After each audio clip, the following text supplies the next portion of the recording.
할렐루야. 이 세상에서 시달리고 괴롭고 힘들더라도 주님을 바라보고 의지하는 자에게 세임을 주시고 또 더 없는 축복일로 인도해 주시는 우리 주님을 향하여 할렐루야 찬양대에서 찬양했습니다. 우리 주님께서 영광 중에 받아주신 줄로 믿습니다. 찬양의 가사처럼 우리의 삶의 자리가 얼마나 힘들다 할지라도 늘 주님을 바라보고 주님께 모든 것을 맡기고 또 주님을 의지함으로 주님이 주시는 그 참된 평안과 기쁨과 행복을 누리며 살아가는 우리 모두가 되기를 주의 이름으로 축원합니다. 우리 옆 사람과 한번 인사 나눕시다. 주님을 바라봅시다.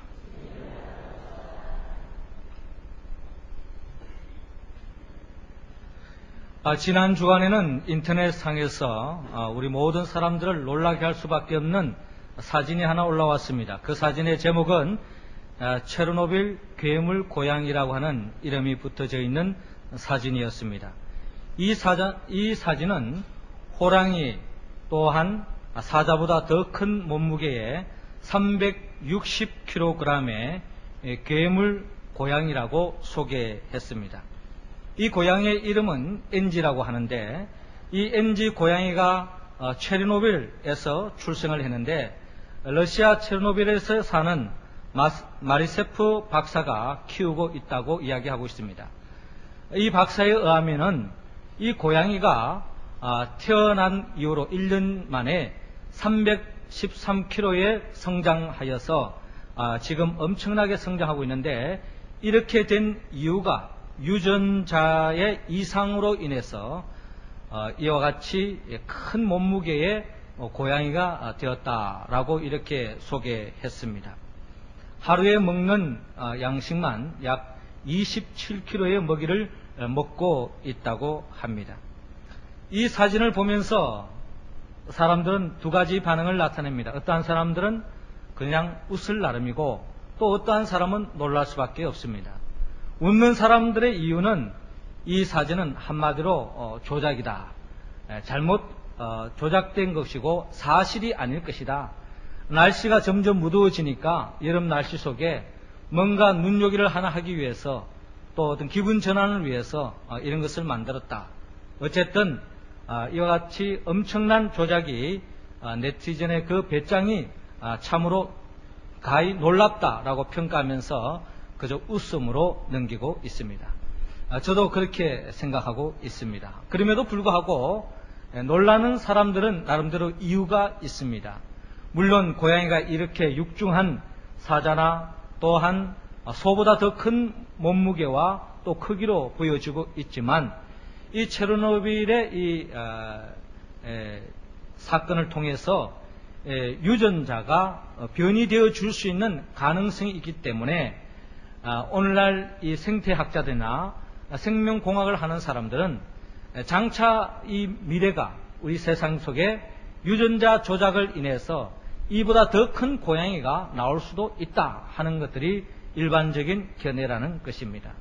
이처럼 우리가 살아가고 있는 이 세상은 점점 갈수록 생태계가 파괴되어져 가고 인간의 유전자의 조작을 통해서 하나님의 창조 질서와 점점 멀어져 가는 세상 속에 우리는 살아가는 것을 바라볼 수 있습니다.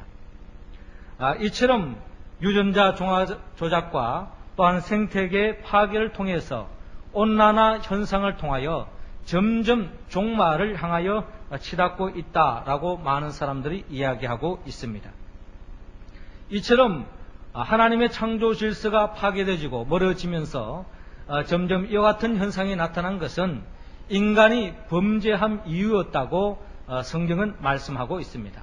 하나님께서 만드신 에덴 동산에서 더없이 살기 좋은 그 땅에서 인간이 영원토록 살 수 있었지만 하나님 앞에서 하나님의 말씀을 거역하고 하나님의 말씀을 대적하고 하나님의 말씀을 거스름을 통하여서 그 죄로 말미암아 이 땅에 불행이 시작되었다라고 말씀하고 있습니다.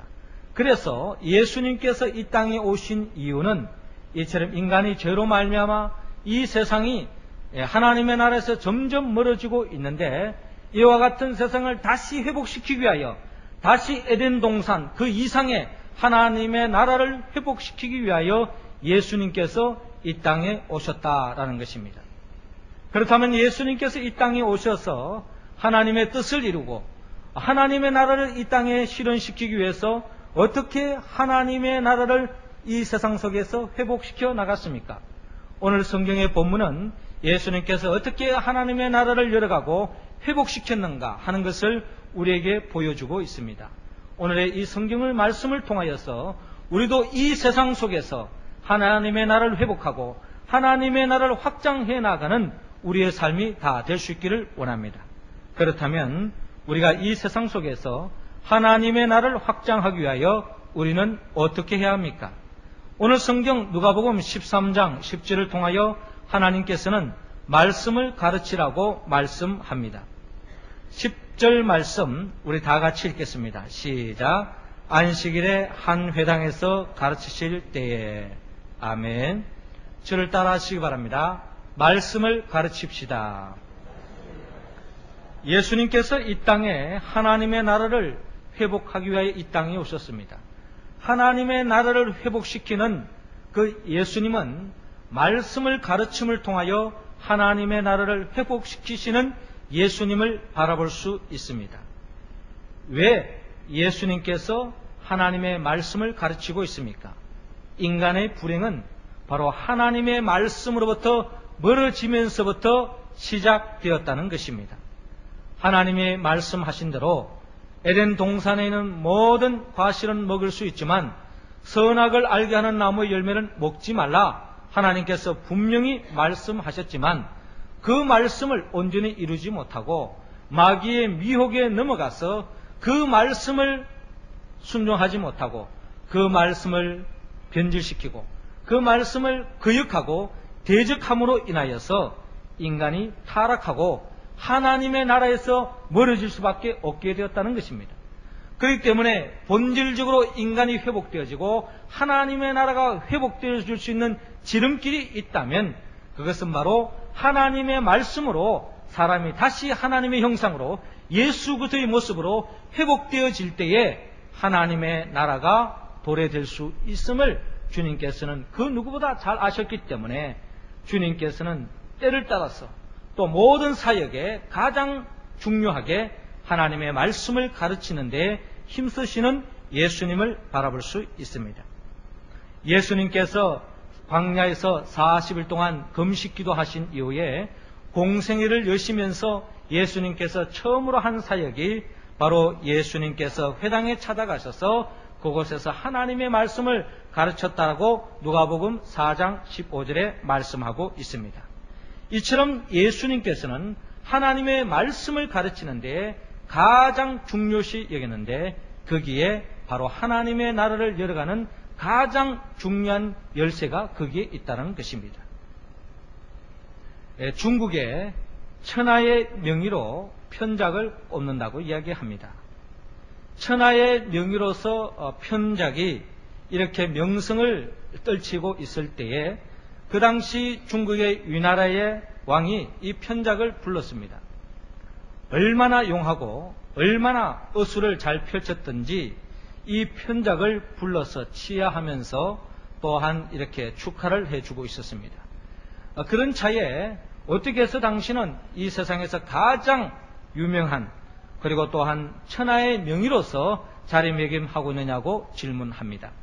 이때 편작의 대답이 임금님, 제가 모든 사람들에게 있어서는 제가 최고의 명의로 알려져 있습니다마는 사실 제가 이 세상에서 최고의 명의가 아닙니다. 사실 최고의 명의는 제에게는 두 분의 형님이 계시는데 두 분의 형님이야말로 저보다 더 뛰어난 어수를 가지고 있습니다 라고 설명을 하는 것입니다. 그래서 이 위나라 왕이 너무나도 깜짝 놀라서 아니 편작이야말로 이 세상에서 최고의 명의라고 모두가 알고 있는데 어떻게 해서 당신의 형들이 더 뛰어난 명의라고 이야기합니까? 라고 질문하는 것입니다. 그때 편작이 말을 하기를 무엇보다도 우리 형님 맏형이 최고의 어수를 가지고 있는데 우리 맏형은 환자가 찾아오면은 그 환자가 정상을 느끼기도 전에 얼굴만 보고도 앞으로 무슨 병이 날 것이다 하는 것을 미리 예측을 한다는 거예요. 그래서 이 큰 형님께서는 이 병이 생기기도 전에 얼굴 안색만 보고도 처방을 내려주고 치유해 주기 때문에 사람들이 아무리 이 큰 형님의 그 의술에 잘해 주었다 할지라도 형님이 낫게 해준 것을 잘 모른다는 것입니다. 그래서 큰 형님의 그 고마움을 잘 모르기 때문에 그 뛰어난 의술을 많은 사람들에게 알려져 있지 않다는 것입니다. 그리고 둘째 형님은 병세가 미약할 때에 병을 알다 보니까 아무리 잘해 주어도 또한 환자들이 그 둘째 형님이 낫게 해준 것을 또한 잘 모른다는 것입니다. 그래서 보통 환자들이 큰 병에 걸려서 낫게 해줘야만이 그 의사가 대단한 의사로 생각한다는 것입니다. 그래서 본인은 바로 이 세 번째에 속하는데 자기 자신은 환자들이 오면은 그 환자들의 그 심각한 그 병을 보고 중한 병이 걸렸기 때문에 맥을 짚어보고 처방을 하고 아픈 것을 도려내는 수술을 한다고 합니다. 그런데 사람들은 그런 나를 보고서 가장 큰 병을 잘 고치는 의술이 가장 뛰어난 사람이라고 존경한다는 것입니다. 이것이 삼형제 중에 가장 실력이 모자라는 자기 자신이 가장 최고의 명의가 되었는 이유를 밝히는 것이었습니다. 그렇습니다. 이 이야기는 우리에게 인간의 심리를 잘 묘사해 주고 있습니다. 병 주고 약 주고 하는 존재를 최고의 제일로 의존하고 존경하는 것이 사람들의 마음이라는 것입니다. 병이 미약할 때 낫게 해주는 것, 그렇게 고맙게 여기지 않습니다. 안색만 보고도 또한 처방해 주는 것, 그렇게 크게 고맙게 여기지 않는다는 것입니다.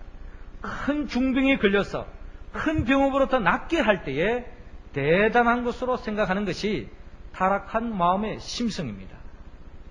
우리 예수님께서는 이 큰형님보다 더 큰 명의로서 이 땅에 오셨습니다.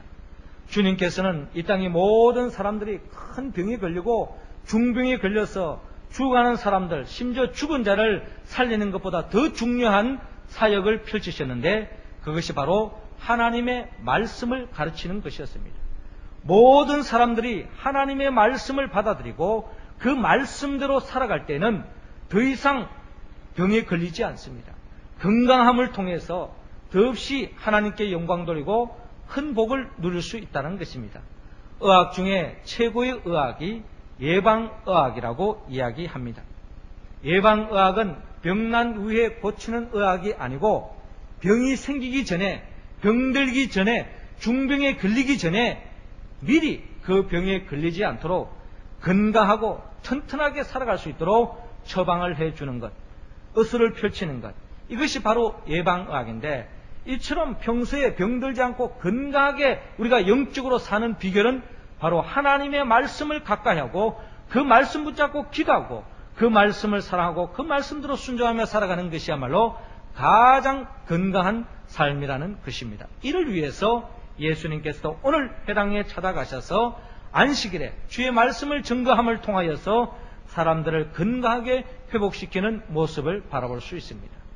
우리도 예수님처럼 말씀을 가르치기를 원합니다. 예수님과 같이 온전하게 말씀을 가르치기 부족하다면 우리는 늘 하나님의 말씀을 배우고 하나님의 말씀을 읽고 그 말씀으로 무장하여서 예수님과 같이 그와 같은 하나님의 말씀을 가르치는 있는 우리의 수준이 되어질 때에 그 말씀을 사랑할 때에 진정한 건강한 모습으로 하나님의 나라를 누리며 회복하는 삶으로 살아갈 줄로 믿습니다.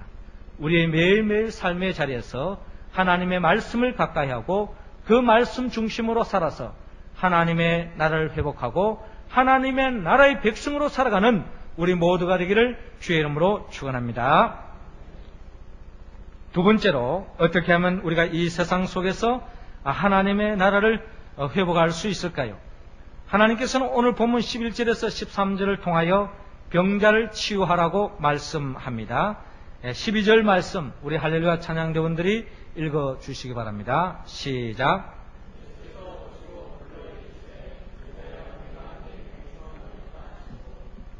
아멘. 예수께서 보시고 불러 이르시되 여자여 내가 내 병에서 놓였다 하시고 아멘. 저를 따라 하시기 바랍니다. 병자를 치유합시다. 예수님은 이 땅에 하나님의 나라를 회복하기 위해 이 땅에 오셨습니다. 하나님의 나라를 회복하시는 예수님의 사역의 내용 중에 놓칠 수 없는 것이 바로 병자를 고치는 사역이었습니다. 예수님께서 오늘 본문에서도 병자를 고치시는데 18년 동안이나 귀신이 들려서 앓으며 꼬그라져서 조금도 펴지 못하는 한 여자를 보게 되었습니다. 이 여자를 보시고 주님께서 긍휼히 여기고 불쌍히 여기셔서 사랑하는 마음으로 그 여자에게 다가가서 여자여 내가 내 병에서 놓였다 라고 선포할 때에 그 순간에 치유 역사가 일어나며 주님께서 안수하신 그 이후에 그 여자가 몸이 피어지면서 고침을 받고 나음을 입어서 하나님께 영광 돌리는 모습을 오늘 성경은 우리에게 보여주고 있습니다. 아마도 18년 동안이나 귀신 들려서 꼬부라져서 조금도 펴지 못하는 이 여자의 병은 일반적으로 곱추의 병이 걸리지 않았나 하는 이야기를 합니다. 자, 이와 같은 모습을 통해서 예수님께서는 18년 동안이나 고질적인 병을 안고 있는 이 여인에게도 주님께서 치유 역사를 펼치시는 것을 볼 수 있습니다. 예수님은 18년 된 병자뿐만 아니라 요한복음 5장에 보면은 38년 동안이나 병들었던 안전병이를 주님께서 일으키시고 또한 치유하시는 모습을 바라봅니다. 38년이 아니라 요한복음 9장에서는 날 때부터 병든 자가 일평생 동안 소경으로 고생하는 그 자에게 찾아가셔서 주님께서 치유의 광선을 바라실 때에 그때 날 때부터 소경된 자가 주님의 은혜로 눈이 띄어지는 역사가 일어나는 것을 바라볼 수 있습니다. 이처럼 예수님께로 나아갈 때는 어떠한 질병도 나을 수 있음을 성경은 말씀하고 있습니다. 어떤 사람이 포도 자동차를 타고 가다가 고장이 나서 고쳐보려고 힘써 보았지만 도저히 차를 고칠 수가 없는 것이었습니다. 그런데 마침 어느 한 신사가 지나가면서 그 차를 점검해 보다가 손을 좀 만지더니 그 차가 시동이 걸리면서 차가 움직일 수 있게 되었습니다.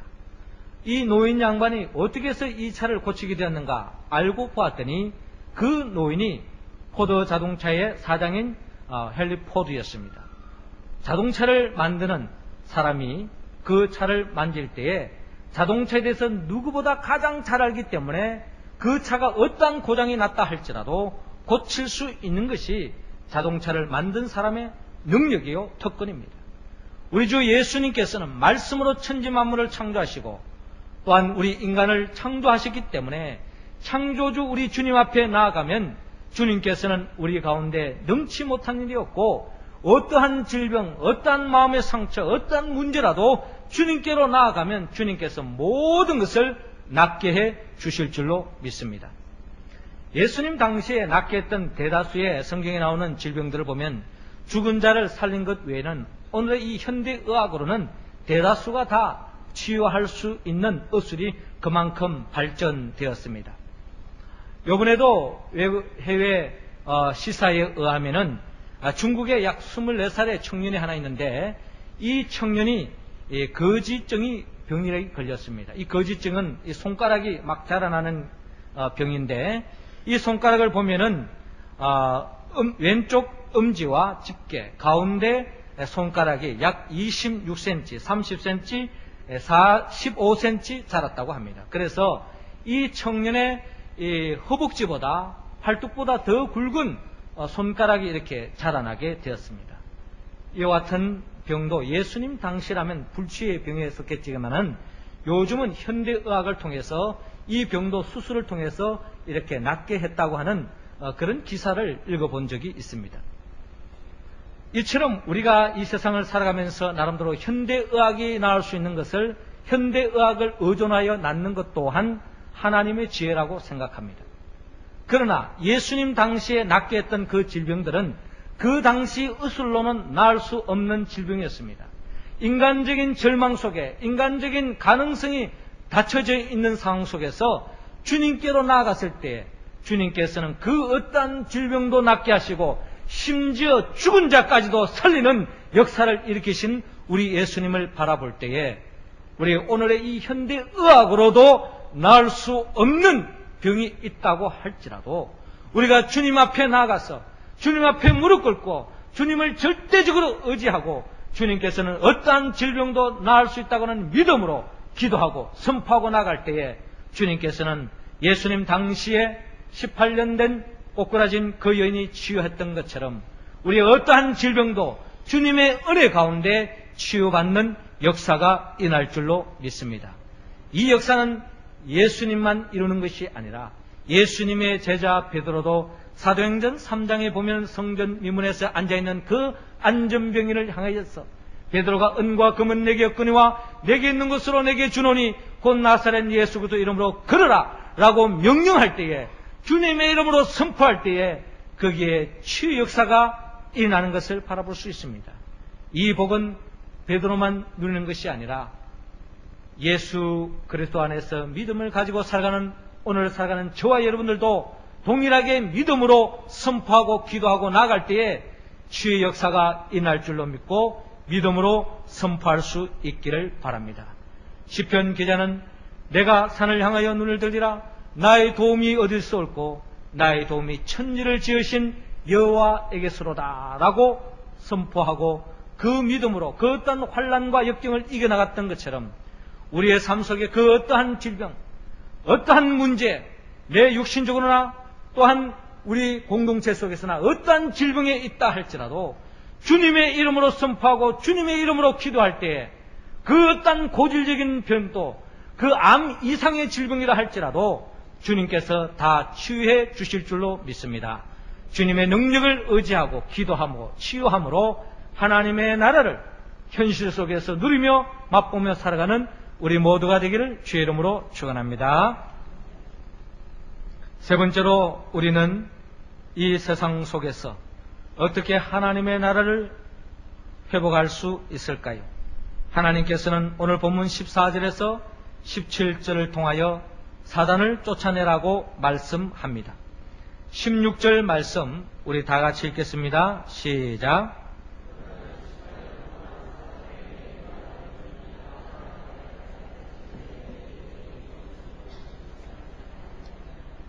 아멘. 그러면 18년 동안 사단에게 매임받은 이 아브라함의 딸을 안식일에 이 매임에서 푸는 것이 합당치 아니하냐. 주를 따라하시기 바랍니다. 사단을 쫓아냅시다. 예수님은 이 땅에 하나님의 나라를 회복하러 이 땅에 오셨습니다. 하나님의 나라를 회복하는 그 현장 속, 그 역사의 자리 속에 하나님은 영적으로 사단을 쫓아내는, 축사하는 예수님의 모습을 바라볼 수 있습니다. 누가복음 1장에도 예수님의 사역을 펼치실 때에 안식일의 회당에서 귀신 들린 한 젊은이가 있었는데 그에게 다가가서 주님께서는 잠잠하고 그 사람에게 나오라 라고 명령할 때에 그 젊은이를 고통 속에 몰아갔던 그 사단이 예수님이 선포한 그 순간에 사단이 쫓겨남과 동시에 회복되어지는 역사가 일어나는 것을 바라볼 수 있습니다. 성경은 우리에게 말합니다. 아담이 범죄한 이후로부터 이 세상은 공중권세 잡은 마귀가 이 세상을 장악하고 있다고 성경은 말씀하고 있습니다. 그렇기 때문에 영적으로 이 땅에서 온전히 하나님의 나라를 회복시키기 위해서는 이 마귀의 권세로부터 결박으로부터 풀어내야 합니다. 마귀를 대적해야 됩니다. 마귀와의 싸움에서 우리가 승리하지 않을 때는 우리는 진정한 하나님의 나라를 구현할 수 없다는 것입니다. 그렇기 때문에 예수님께서는 가는 곳곳마다 마귀의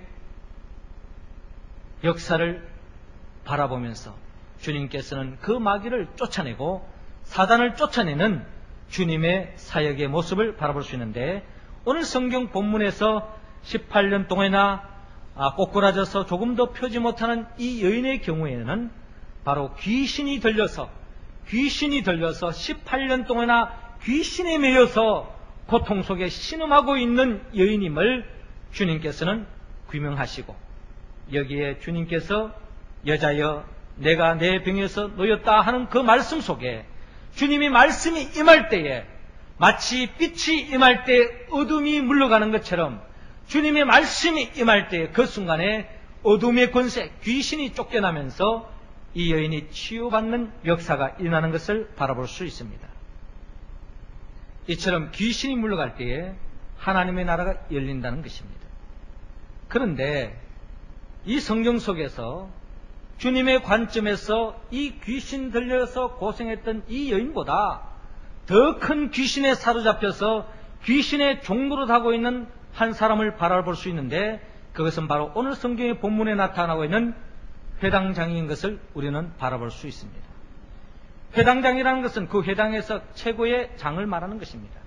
그래서 회당을 관리하면서 여기에서 늘 하나님의 말씀이 선포되어 줄 수 있도록 그 장소를 지키고 관리하는 직으로서 최고의 직이 바로 회당장이라는 것입니다. 그런데 이 회당장이 예수님께 다가와서 시비를 거는 것입니다. 그 시비는 다름이 아니라 예수님께서 병 고치신 것이 바로 안식일에 행했기 때문에 이 회당장이 일할 날이 엿새가 있으니 그동안에 와서 고침을 받을 것이요, 안식일에는 말 것이라. 안식일에는 이 병든 자를 고쳐서는 안 됩니다. 안식일을 준수해야 됩니다. 왜 안식일에 이 병든 자를 고쳤습니까? 하고 예수님에 대하여 시비를 걸고 책망을 하는 이 회당장의 모습을 바라볼 수 있습니다. 이 회당장은 표면적으로 들다 보면은 그의 마음속 중심에는 하나님의 영광을 위한 것이요, 하나님의 말씀에 이루기 위해서, 하나님의 뜻대로 살기 위해서 그가 율법을 준수하면서 그 율법대로 안식일을 지켜나가는 것이 하나님의 영광으로 생각하면서 철저하게 안식일의 병을 고침으로 안식일을 범하는 예수님을 향하여 정죄하고 책망하는 회당장의 모습을 바라볼 수 있습니다. 우리는 이 모습 속에서 영적인 눈을 떠서 이 속에 어둠의 역사가 지배되고 있다는 것을, 어둠의 역사가 지금 있다는 것을 우리는 볼 줄 알아야 됩니다. 예수님께서는 말씀하시기를 사람이 안식을 위해서 있는 것이 아니고 안식일은 사람을 위해서 있다라고 말씀하셨습니다. 그리고 그 어떠한 법도 사람이 만든 거기 때문에 그 법이 사람을 위한 것이지 사람이 법을 위해 존재하는 것이 아니라는 것입니다. 그러면서 주님께서는 병든 자를 고치시면서 하나님께서 이제까지 일하시니 나도 일한다라고 말씀하시면서 안식일의 진정한 의미를 우리에게 가르쳐 준 바가 있습니다. 예수님이 이 땅에 오신 것은 진정한 하나님의 안식일을 회복시키러 이 땅에 오시는데, 이 땅이 죄로 말미암아 마귀의 종노릇 하면서 마귀의 지배를 받아서 모든 사람들이 불행해지는 그 순간부터 하나님의 안식은 잃어버리고 말았습니다. 언제 하나님이 안식할 수 있습니까? 인간이 온전한 하나님의 형상으로 회복되어질 때에, 인간이 사람이 사람답게 살아갈 때에, 하나님의 나라를 누릴 때에 진정한 하나님의 안식이 이루어질 수 있기 때문에 아버지께서 지금까지 일을 하시니 나도 안식일에 일을 한다고 말씀하시면서 진정한 안식일에 생명 살리는 데에 힘쓰시는 예수님을 바라볼 수 있습니다. 그러나 이 현장에 회당장은 정면으로 주님을 대적합니다. 겉으로 보면 그 누구보다 하나님의 영광을 위하고 힘쓰고 있다고 하지만 하나님께서 친히 보내주신 하나님의 아들 독생자 예수 그리스도를 대적하고 그를 거역하고 그를 책망하는 자가 어떻게 그가 하나님의 나라에서 온전한 자라고 볼 수 있겠습니까? 성경은 이야기합니다. 성경은 그 누가 아무리 하나님을 위한다고 할지라도 예수님을 거역하고 예수님을 대적하는 자는 결국 하나님을 거역하고 하나님을 대적하는 자라고 성경은 말씀하고 있습니다. 그러나 회당장을 비롯한 많은 유대인들은 나름대로 하나님을 잘 믿는다고 하는 사람 중에는 하나님을 잘 숨긴다고 하면서도 하나님께서 친히 보내주신 그 아들을 대적하고 죽이는데 앞장섰던 것을 바라볼 때에 우리는 영적으로 깨어있지 않으면 우리도 역사 속에 엄청난 이런 오류를 범할 수 있다는 것입니다. 그래서 마귀는 지금도 사람들에게 비집고 들어와서 사람을 통하여서 마귀가 역사한다는 것입니다. 특별히 현대인들에게 있어서 가장 마귀가 강력하게 역사하는 사단의 전술이 있는데 그것은 바로 외식하게 만든다는 것입니다. 오늘 성경의 본문에 보면 예수님께서 이 회당장을 이야기하면서 주님께서 외식하는 자들아, 너희가 각각 안식일에 자기 소나 낙이나 마구에서 풀어내어 이끌고 가서 물을 먹이지 아니하느냐? 그러면 18년 동안은 사난에게 매임받은 이 아브라함의 여인을 안식일에 이 매임에서 푸는 것이 합당하지 아니하냐? 라고 말씀하면서 이 회당장에게 외식하는 자라고 주님께서 책망하시는 것을 볼 수 있습니다. 누가 외식하는 자입니까? 외식하는 자는 철저하게 마귀의 미혹에 빠져서 그 마음속에 마귀가 비집고 들어가서 또 다른 인격이 존재하는 것입니다. 한 사람 안에 두 개의 인격이 존재하고 있다는 것입니다. 내가 존재하고 마귀가 비집고 들어와서 또 다른 마귀가 역사하는 또 다른 나의 인격이 있다는 것입니다. 이 두 가지 인격이 들어가서 마귀가 역사하는 사람의 특징은 겉과 속이 다릅니다. 앞에서 말하는 게 다르고 뒤에서 말하는 게 다릅니다. 사람들이 보는 앞에서 하는 행동과 사람들이 보지 않는 곳에서 행동하는 것이 다르다는 것입니다. 교회에서 말하는 것과 교회 밖에서 말하는 것이 다르다는 겁니다. 철저하게 이중생활을 하고 철저하게 이율배반적인 삶을 살아가는 사람, 이러한 사람들이 바로 마귀의 미혹에 빠져 있는 사람, 사단의 올무에 빠져 있는 사람, 이러한 사람들이 득세할 때에 이 세상은 점점 더 하나님의 나라에서 멀어지고 지옥과 같은 세상을 살아갈 수밖에 없다는 것입니다. 누군가가 마귀의 팔복이 있다고 이야기했습니다. 피곤하고 바쁘다는 핑계로 교회에 나가지 않는 자는 복이 있나니 그들이 나의 가장 믿을 만한 일꾼이 될 것이며, 목사의 가오나 흠을 보고 트집을 잡는 자는 복이 있나니 설교를 들어도 은혜를 받지 못할 것이며, 자기 교회이면서도 나으라고 사정사정해야만이 나오는 자는 복이 있나니 그들은 교회 안에서 말씀 꾸리기가 될 것이며, 남의 말을 옮기기를 좋아하는 자는 복이 있나니 그들은 내가 가장 좋아하는 다툼과 분쟁을 일으킬 것이며, 걸핏하면 삐죽거리는 자는 복이 있나니 그들은 작은 일에도 화를 내고 교회를 곧 그만둘 것이요, 하나님의 일에 인색하고 헌금하지 않는 자도 복이 있나니 그들은 나의 일을 가장 잘 돕는 자가 될 것이며, 성경을 읽고 기도할 수 없을 만큼 바쁜 자는 복이 있나니 그들은 나의 유혹에 쉽게 넘어가 마침내 나의 조롱거리가 될 것이며, 하나님을 사랑한다 하면서도 자기 형제와 이웃을 미워하는 자는 복이 있나니 그들은 나의 영원한 친구가 될 것이다. 누가 한 이야기입니까? 마귀가 한 이야기, 사단이 하는 이야기. 이런 자들은 사단이 주는 복을 누릴 수 있다는 거예요. 사단이 안겨주는 복은 순간적인 달콤함이 있을지 모르지만 영원토록 후회할 수밖에 없고 영원한 영벌에 이를 수밖에 없다고 성경은 말씀하고 있습니다. 어떤 성도가 목사님에게 찾아와서 질문합니다. 마귀와 예수님과의 거리는 얼마나 됩니까? 마귀가 우리에게 다가오는 시간은 얼마나 걸립니까? 그 질문을 받고 목사님이 이렇게 대답했습니다. 형제님, 깜깜한 방에 불을 켜 보십시오. 순식간에 방 안이 밝아집니다. 그렇다고 어둠이 영원히 사라진 것은 아니지요. 다시 불을 끄면 순식간에 어두워집니다. 빛과 어둠 간에는 거리가 없습니다. 빛이 있으면 어둠이 사라지고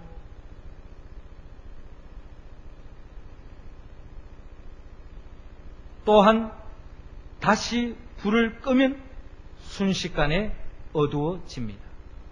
빛과 어두움과는 거리가 없습니다. 마귀는 결코 구만리 장천에 있는 것이 아닙니다.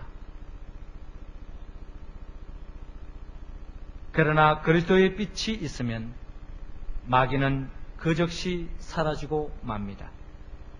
마찬가지로 그리스도의 빛이 없으면 마귀는 순식간에 우리에게로 와서 우리를 도적질하고 죽이고 멸망시킵니다.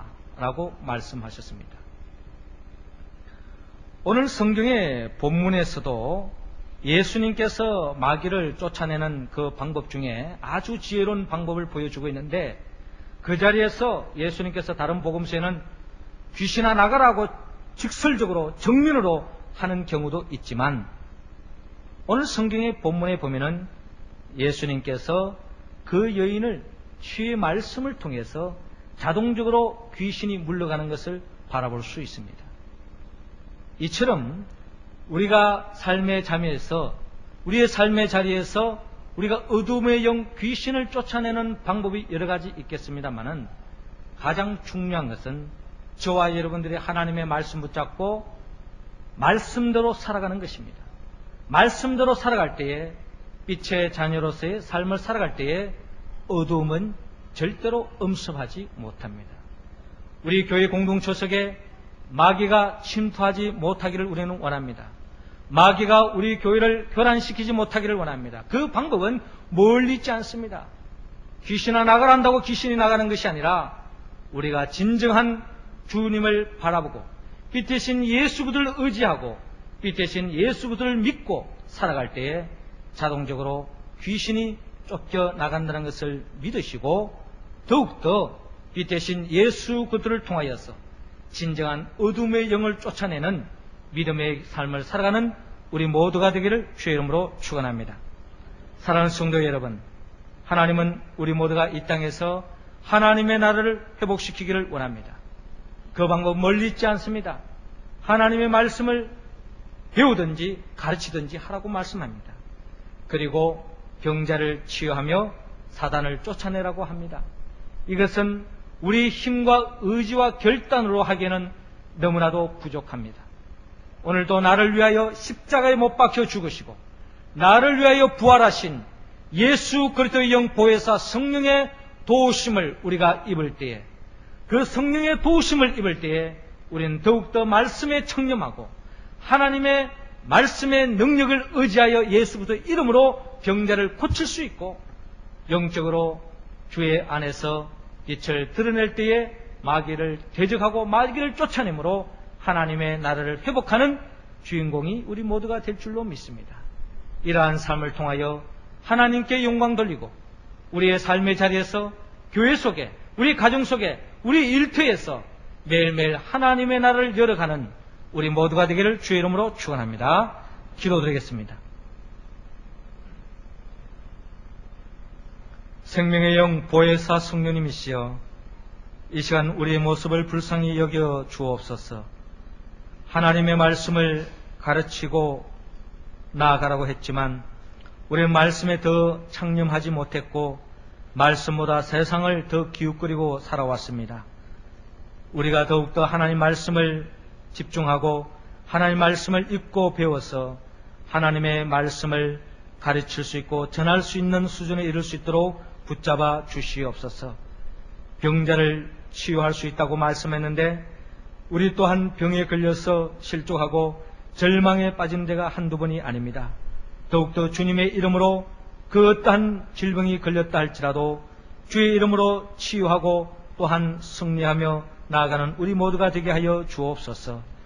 매일매일 삶 속에 마귀의 미혹에 빠지지 않게 하여 주시옵소서.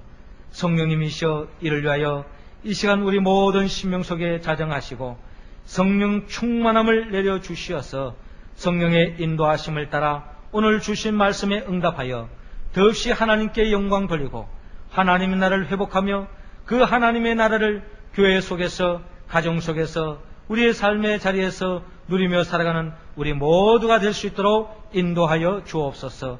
예수님의 이름으로 기도드리옵나이다. 아멘.